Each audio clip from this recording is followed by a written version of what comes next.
Quran matakwa tilu hiji nyaeta naon alladzina yu'minuna bil ghaib. Takwa eta jalma anu nekadkeun kana sakabeh perkara gaib. Hartina akidahna bener. Akidah ahli sunnah wal jamaah. Ya. Kaduana wayuki munasolah. Jalma anu ngadirikeun salat, lain migawe salat, ngadirikeun salat. Migawe salat teh pas jeung aturan sakumaha mistina dicaritakeun na fikih. Ini lamun salat doang roh. Jadi eta salat boga nyawa. Rohna salat teh khusyuk. Lamun jelema salat teh khusyuk berarti eta salat eueuh rohan, salat bangke. Beuy sanajan gerakna bagus, rapih, tumaninah nanaona ai hatena ka mana-mana. Atuh saperti jelema geulis paeh eta mah. Jelema geulis paeh dibikeun kasih ilham daekeun mah.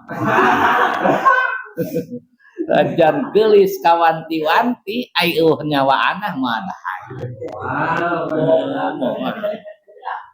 Artinya kitu deui salat sajan rapi gerakna tapi eueuh rohan, usuhan atuh mah tarima ku malaikat jeung hayangan. Jadi ecek mufassir teh nya ceuk Si Ahmad Mustofa lamun jelema salat tapi teu khusyuk eta encan kaasupkeun mutakin encan.